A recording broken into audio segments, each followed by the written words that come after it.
Yo, what's good, man? Cigar Rob, man. Just got finished talking to my man Peter Bailey, man. And it's good, to talk other,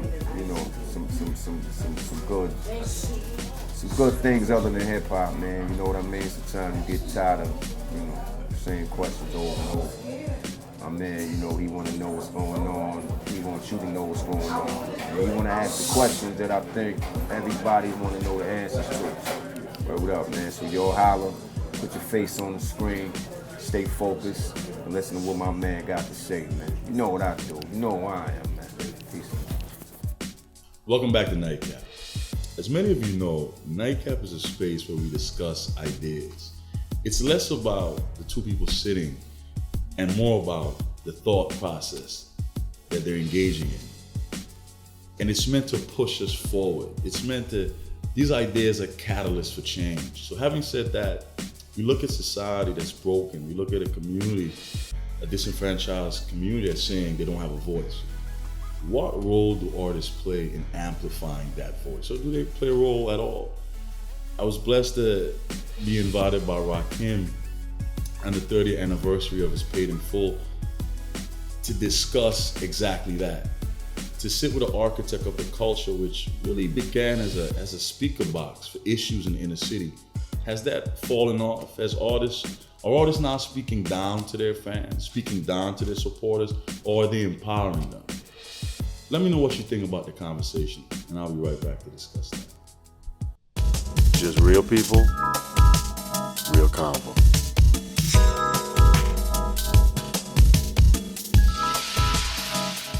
I'm Peter Bailey, and after my discussion with real estate titan Don Peebles, I headed back to New York where Rakim invited me to the 30th anniversary of Paid in Full, inside of BB King's.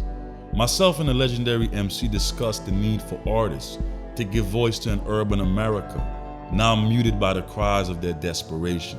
After all, that was the original purpose of this art form we call hip-hop.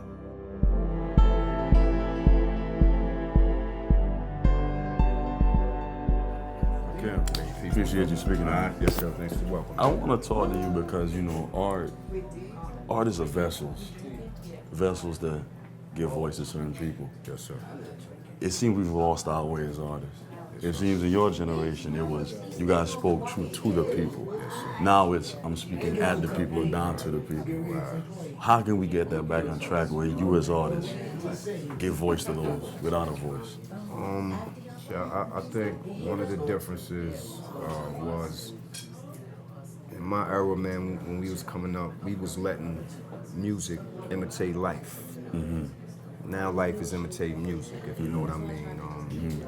It made more sense when we took what value in real life and incorporated it in rhyme. And that's what gave us a little substance. That's what gave us a little consciousness, because we was trying to deal with everyday life, reality. what's going on, You know what I yeah. mean? And I think now it's kind of, reversed, where if somebody comes out and glorifies something, everybody wants that. Somebody comes out and says this is what it is, everybody wants to do that. So It's now a popularity life is, contest. Right. So now life is imitating music, man. So I think one of the ways where we can get back to enlightenment, consciousness, good music, substance, I think is by letting music imitate life again. Get things back in order where it makes a little more sense. And us as artists, we have to be humble to the listener. Yeah. That's another thing, you know what I mean? Now it's like... Instead of hero worship almost. Right, man. I think, when I was coming up, I did everything I could to impress a fan. You know what I mean? And not on no arrogant, you know what I mean? Yeah. Just, my whole purpose of writing rhymes was to get somebody to say, oh, snap, did you hear what he... So, I think we valued our fans and valued their opinions. Is it because we stopped listening to that divine thing that inspires an artist, and we start living by what we've seen instead of what we feel? Exactly, man. And that's one of the problems, man. We, again, that's music, or life imitating music. You know what I mean? They just, it's materialistic. All we talking about right now is, you know, what we buy, what we spend, what we do with money, what we, you know what I mean? It's, Money's a tool, man. It's what we do with money. yeah, you know what I mean? We- Money is just a way to help, you know, life be a little easier, man. You know what I mean? It's not God. It's a tool to do Not at God's all. work. That's right. That's right. We see the images of the young brothers with what's going on with the police and whatnot. I look at artists. You are nothing without those fans. That's right. That's right. So in right now that they're hurting, our community is hurting. I'm not hearing the artists speak for them. Yeah, man. You know, I always said if it wasn't for my artists, I wouldn't be me, man. I think, excuse me, if it wasn't for the fans, I wouldn't be me. I think that, again, man, it goes back to the artists respecting the listener. You know what I mean? Like, that's our bosses, man. Like, you know, if I sell 1 million copies, I got 1 million bosses. You know what I mean? And you know, that's the way it goes. We have to value the listener, man, and value their opinion. It's not about what we want to glorify. I think it should be more about what needs to be said at the time. And what needs to be said right now? Right now, man, it's awareness, man. We need, you know, more awareness out in the street. We need more conscious people in place where these kids can get the message, man. A lot of things that's going on TV, it's not helping, you know, kids, you know, in the community, man. You know what I mean? It's just entertainment. I think if we got a little more smart and did some things that was a little more informal and a little more educational and you know, I don't want to say street education, but just authenticity. Yeah, you know what I mean? Yeah, you know, because a lot of times, a lot of people that I came up in high school with graduated, you know, top of the class, but when they graduated and got to the streets, they failed in the streets. Because wisdom is a divine thing. You can learn a lot in books, but that's right. not just natural wisdom. Exactly, man. So I think we need to cater to that, knowing that, you know, you can't buy common sense. So I think us as leaders, in the man. streets, that's right, man. And the powers that we have, man, we should start putting that, you know, information out there and start informing the young kids, man, what's good and what's not. What I find fascinating, right, is that you take this art form that comes from the belly of the inner city. That's right. Your audience majority white. A European cat just flew in from Birmingham to get your shirt. Well done. Why isn't the love for hip hop artists being that same love is being shown to our people and everyday people, right? You know what I'm saying? Yeah, so they love you, but do they love the entirety of us? Right. You know what I'm saying? Well, you know what I mean? It's I think with entertainment now, man, it put things on a different level where people get to be, I don't want to say heroes, but people get to be a part of your household. You know what I mean? If people are a fan and appreciate what you do, even if you just watch a TV and it's a show that come on every day, this is people that's entering your household. So when people let you in, you gotta, you know, hope that you not wearing out your welcome mat, man. And I think that's the way, you know, people gotta look at it, man. When somebody lets you in, make sure that you're coming in with some love, man, because you know, things can get deceiving, but I think, you know, shouldn't take it for granted, man. But you know, we need to understand. You know, I think sometimes urban America's a little too cool.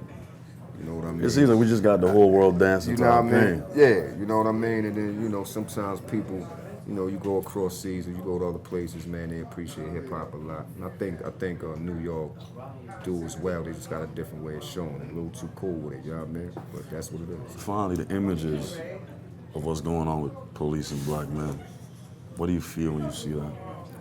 Oh, come on, man. Don't nobody want to see that happening. I mentioned that on the stage, man. You know, we watch, you know, the police brutality, and then we watch the police get ambushed. So nobody want to see none of that. Nobody, you know, at the end of the day, you know, these families that's going through shit, man, and you know, everybody's getting hurt. And a lot of these people is good people, man. You know what I mean? You know, regardless of what color they are, regardless of what suit they had on, you know, I look at it as human beings, man. Whenever somebody get their life taken like that, You know, I'm a compassionate brother, man. You know, I feel for shit like that. Maybe because I'm an artist and I try to stay numb to the world. Not numb, but I try to feel the world so that I can stay in tune. And when things like this happen, it affects me. Man. Jay-Z said that hip-hop has done more for race relations than most anything. Do you agree with that? It did, no doubt. Because we're not afraid to speak about it on all levels. And we reach a lot of people, you know what I mean? And what they do, what they recognize through all of this is just like you seen tonight. Music can bring all ethnic races and all nationalities in one place and everybody have a good time and you know what I mean? That's what music can do. So just you know, the same way as it's so informal, it's also you know, welcoming and it's universal, man. And you know, when you get in a hip hop spot, don't nobody care what color the person standing next to you. But do they care when you leave the hip hop spot? That's the problem. That's the problem. That's the problem. And that's where we gotta change. So how do we though? Because they rock you rock out there, you dance, and then you leave. We go back to who we are. No doubt. Well, I think what we gotta do is we gotta realize, man, listen, we are who we are. And nobody defines us. You know what I mean? They can't, just because people, you know, like they say, stereotype us, or if they feel like we this way or we that way. The problem is when we start feeling guilty and falling victim to, you know, whatever the way they, you know what I mean? So we and become listen, that. Man, when I'm out in the world, man, and I go somewhere and it's a bunch of Caucasian people, or just people from anybody, other classes. you know what I mean? And you feel a way about something. And listen, man, I put my swagger on so fucking heavy, man. The world is mine, man. And for anybody that don't feel like that when they out in the world, they're an idiot. You know what I mean? When I'm out in the world, shit is mine, man. And I don't have a problem with nothing until somebody come and try to take it from me. You know what I mean? I can go in the store with 1,000 white people, 1,000 Mexicans. I don't care who it is, but all of them, they don't disrespect me. This is mine just as well as it's theirs. I don't fall into the, I wonder how they think about me. I wonder how they, and listen, I walk in with my pants sagging, my fucking boots untied, my hat cocked down. I'll be in a grocery store just like this, man. But you know what happens after a while? Now they know me. How you doing, Mr. Griffin? Yeah, I ain't doing. Yeah. I ain't, you know, I ain't tuck my jewelry in and straighten my hat when I go in there, because now they're going to look at me like, who the fuck is this idiot? Yeah. Confidence is addictive, yes, sir, man. Bro. Yes, Confidence sir, man. is And when we addictive. show that, they may feel like that for an instance, but once we show that confidence, they're going to think different. They're going to go, well, he's a little different. He has a different swagger about him. His confidence level, like he must be doing something good. Yeah, I'm doing something with my life. And they could tell, just like we can tell, the knuckleheads from, you know, the people that's trying to do good, man. And we know as wise people, even though no matter how we dress, they want to stereotype us if we got a hood on, but our intelligence, we know how to show that no matter how we dress, no matter where they see us standing, no matter what we crawling at. When you crawl out that motherfucking hole, you let them know, man, look, man, I'm an intelligent person, man. I ain't no idiot. I'm a taxpayer. I got kids, I got grandkids. I put my pants on just like, when they see you like that, man, they can't do nothing but respect you as a man. But you have to demand that respect as a man first, not just as, you know, if you in the hood with you, I mean, if you in the hood with your, Pants you know, on, yeah. and you want to be respected as a gangster, you got to kill somebody to get respected as a gangster, am I right? Indeed. So According either to you're those going to be a rules. gangster or you're going to be a respectful person when you're in the hood, because they're going to, you know, see you on stereotype. That's some of that 5% ideology. Yes, sir. Yes, sir. No doubt. What's the basis of that ideology that we are our own leaders?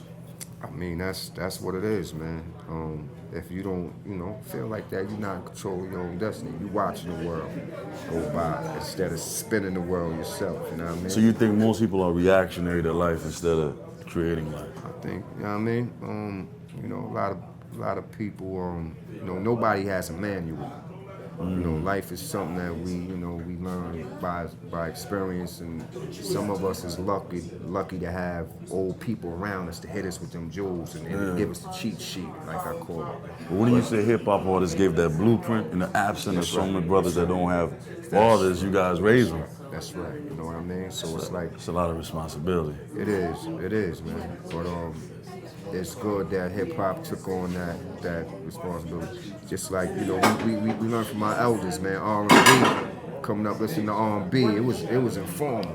From Marvin Gaye, Stevie Wonder. I mean, they was telling us things that we can use in everyday life, and that's the difference, man. And I think once you get that stage where you can say something, You gotta say something. you gotta say something. Otherwise, you're gonna be, one of the run of the mill or microwave food. You know what I mean? Here they going on. Finally, who's God to you? What is God to you? Who is God? God is intelligence. God is consciousness. God is awareness. God is everything that God is wisdom. causes a positive energy. God is knowledge, wisdom, and understanding. You know what I mean? God is also a Greek word, man. It means Goma, G, Ars, O, D, Dubar. Goma, Ars, Dubar. It's a Greek word. Goma means wisdom. Ars means strength. Dubar means beauty. So that tells you right there that that's a physical word. Wisdom, strength, and beauty. First of all, wisdom is a manifestation of knowledge, like our body's a manifestation to our minds. So that's physical. Ars, beauty, something you see, Dubar. Strength, Ars, strength, Dubar, beauty. So these is three physical words. Wisdom, which is the body. Strength, which is the body, puts out beauty. So it lets you know right there that God is something tangible, man. Wow. You know what I mean? So I had stopped believing in God because so many things happened in the world. But you know what made me start believing in God? I saw so much evil in the world. I know there's a devil because of the evil. Indeed, so I know there's no doubt. You know what I mean? And at the end of the day, man, it's positive and negative. And, it might sound corny, but you can't get energy without a positive and a negative charge. So that evil is necessary. It's necessary, and it exists, just like the positive exists.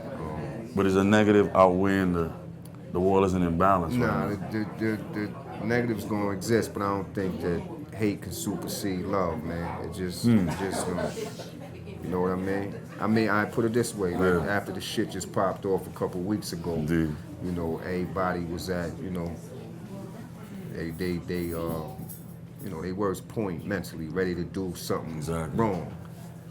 But in the same token, when they see things happening and people getting hurt and killed, this is how you know love supersedes hate, because black people cared about the white people that got killed. You see what I'm saying? Yeah. So no matter how much hate goes on, that was a little bit of hate, but I think it brought about more love. People coming together and people starting to care and people starting to, put, things in perspective as far as, is this good, is this bad, is it justice? You know what I mean? Yeah. So I think it's Wow. it's right there. I appreciate you, All right, man. thank you, man. Thanks for the love, man. Cool. I hope you guys enjoyed that conversation. And like with all my guests, I really respect Rakim's honesty. So if life is not imitating art, what is the reflection? What are we painting on this canvas? Are we painting a society incapable of love, belief, ideals, a generation of lean sippers and just empty vessels? In a time when our community needs food, needs hope and a belief in something more than ever, what are artists really saying? Until next time, give that thought and love and live.